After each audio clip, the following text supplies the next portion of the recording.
राज्य स्तर पर किसी भी सरकार के 3 मुख्य अंग होते हैं। इनमें पहला मंत्री, दूसरा मुख्य सचिव और तीसरा निदेशक।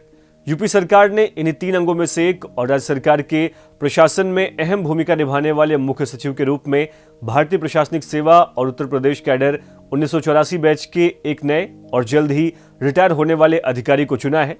ये अधिकारी कौन है, किसी राज्य में मुख्य सचिव की भूमिका क्या होती है, मुख्य सचिव का चुनाव कैसे किया जाता है, आज सब कुछ हम आपको अपने इस वीडियो में बताने वाले हैं। पर उससे पहले हमेशा की तरह एक जरूरी रिक्वेस्ट, अगर आपने अभी तक हमारे चैनल को सब्सक्राइब नहीं किया है तो जरूर करें और वीडियोस की लेटेस्ट अपडेट पाने के लिए बेल आइकॉन को दबाना ना भूलें। यूपी विधानसभा चुनाव 2022 से ठीक पहले भारतीय प्रशासनिक सेवा के वरिष्ठ अधिकारी दुर्गा शंकर मिश्र को राज्य का नया मुख्य सचिव नियुक्त किया गया है। दुर्गा शंकर मिश्र उत्तर प्रदेश कैडर 1984 बैच के आईएएस ऑफिसर हैं। दिलचस्प बात यह है कि आवास और शहरी मामलों के सचिव रहे दुर्गा शंकर मिश्र इसी 31 दिसंबर को रिटायर होने वाले थे, लेकिन यूपी कैडर में उनकी वापसी कराकर 1 साल के सेवा विस्तार के साथ उन्हें एक बड़ी जिम्मेदारी सौंप दी गई है। इससे पहले साल 2019 में यूपी के मुख्य सचिव के पद पर 1985 बैच के आईएएस अधिकारी आर.के. तिवारी की नियुक्ति हुई थी। यूपी के मुख्य सचिव दुर्गा शंकर मिश्र के अब तक के सफर पर एक नजर डालें तो 4 दिसंबर 1961 को मऊ में इनका जन्म हुआ था। इन्होंने आईआईटी कानपुर से पढ़ाई की है। उसके बाद इन्होंने एमबीए की डिग्री भी हासिल की है। उत्तर प्रदेश कैडर 1984 बैच के आईएएस ऑफिसर रहे दुर्गा शंकर मिश्र सोनभद्र और आगरा समेत कई जिलों के जिलाधिकारी भी रह चुके हैं। वो पश्चिमी सिडनी विश्वविद्यालय और अंतर्राष्ट्रीय सामाजिक अध्ययन संस्थान में मेंटर की भूमिका भी निभा चुके हैं।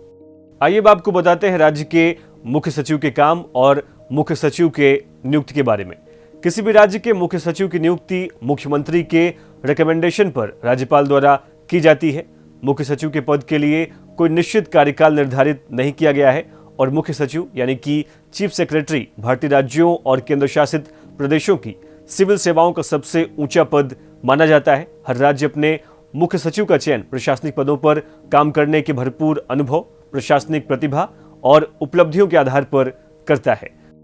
तो आइए अब एक एक करके मुख्य सचिव के कामों को समझते हैं। मुख्य सचिव राज्य प्रशासन से जुड़े सभी मामलों में मुख्यमंत्री के प्रधान सलाहकार के रूप में काम करता है। अपनी इस भूमिका में मुख्य सचिव मंत्रियों द्वारा पेश किए गए प्रस्तावों पर प्रशासनिक नजरिए से अपनी बात रखता है और उन्हें किस तरह से लागू किया जा सकता है इसकी कार्ययोजना बनाता है। मुख्य सचिव राज्य सरकार और केंद्रीय व अन्य राज्य सरकारों के बीच संचार का प्रमुख माध्यम है। मुख्य सचिव राज्य सरकार का प्रमुख प्रवक्ता और जनसंपर्क अधिकारी भी माना जाता है। मुख्य सचिव मंत्रिमंडल का भी सचिव होता है और वो इसके लिए मंत्रिमंडल की बैठकों की कार्यसूची तैयार करता है, बैठकों की व्यवस्था करता है, इन बैठकों के रिकॉर्ड रखता है और मंत्रिमंडल के फैसलों पर कार्यवाही सुनिश्चित करने के साथ ही वो मंत्रिमंडलीय समितियों की भी सहायता करता है। मुख्य सचिव राज्य सिविल सेवाओं का अध्यक्ष होता है। इस रूप में वो लोक सेवकों के तबादलों और तैनाती का भी फैसला करता है। मुख्य सचिव राज्य सचिवालय विभागों का मुख्य कोऑर्डिनेटर होता है। वो अलग अलग विभागों के बीच सहयोग और अन्य स्तरों पर बहुत सी बैठकें बुलाता है और उनमें मौजूद भी रहता है। इन सब के अलावा सबसे महत्वपूर्ण, किसी मुसीबत के समय में राज्य का मुख्य सचिव राज्य राहत कार्यों में तेजी लाने के लिए संबद्ध एजेंसियों को मार्गदर्शन और नेतृत्व प्रदान करता है। सूखा, बाढ़ और सांप्रदायिक दंगों जैसे संकट के समय में मुख्य सचिव एजेंसियों और अधिकारियों के लिए सरकार का प्रतिनिधि भी होता है।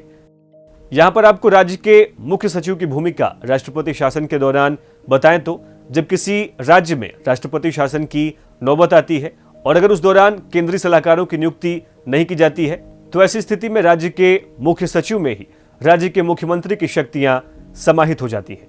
आपको हमारी ये वीडियो कैसी लगी, इसके बारे में हमें इस वीडियो के कमेंट बॉक्स में जरूर लिखें। यूपी स्टूडियो और तमाम खबरों की लेटेस्ट अपडेट के लिए हमारी वेबसाइट batenyupi.com पर विजिट करना ना भूलें।